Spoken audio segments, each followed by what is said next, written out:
Selebgram ajudan pribadi alias Akbar Pera Baharudin ditangkap jajaran Satreskrim Polres Metro Jakarta Barat di Makassar, Sulawesi Selatan. Selebgram yang sering tampil bergaya mewah ini ditangkap terkait dengan kasus dugaan penipuan dan penggelapan yang telah dilaporkan oleh seseorang ke Polres Metro Jakarta Barat pada 2022 lalu. Dalam laporan itu, korban mengaku mengalami kerugian senilai 1,3 miliar rupiah. Sebagai informasi, selebgram ajudan pribadi terkenal karena perjalanan hidupnya. Pria gempal itu menggeluti berbagai profesi, mulai dari pemulung, tukang pijat, hingga kini sukses sebagai selebgram. Namanya kian tenar saat bertemu bosnya. Ia pun menjadi ajudan pribadi yang kaya raya. Nasib Akbar membaik, bahkan bisa tinggal di apartemen mewah di Jakarta. Di media sosial dia sering tampil di tempat-tempat glamor seperti jet pribadi. Ia bahkan tinggal di sebuah apartemen mewah di Jakarta yang harganya sekitar 20 miliar rupiah.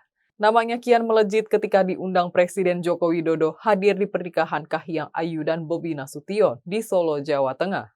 Kepada Denny Cagur, dia menceritakan bagaimana jalan hidup mengantarkannya hingga ke Jakarta sekarang. Sebelum jadi seperti saat ini, Akbar mengaku pernah bekerja sebagai kuli bangunan ketika usianya masih belasan tahun. Dia juga terpaksa berhenti sekolah saat kelas 2 SMP karena alasan tidak punya biaya. Saat menjadi kuli bangunan ini, dia diajak salah seorang pemborong kuli bangunan di Palopo. Tak hanya kuli bangunan, Akbar kecil juga pernah menjadi pemulung bersama neneknya. Jumlah pengikut di Instagramnya yang mencapai 1 juta menjadikannya sosok yang begitu tenar. Ajudan pribadi kerap memamerkan foto-fotonya bersama pengusaha besar, pejabat hingga jenderal polisi. Akbar juga kerap mengunggah spot-spot mewah di Instagram, mulai dari naik jet pribadi hingga pergi berlibur. Hal ini tak lepas dari statusnya sebagai ajudan pengusaha sukses tersebut.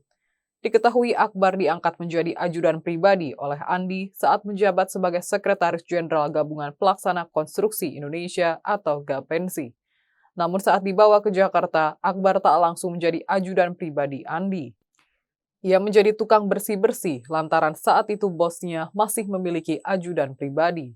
Kemudian, ajudan Andi sebelumnya dipecat karena telah mencuri uang bosnya. Jangan lupa follow, like, dan subscribe sosial media Tribun Jateng.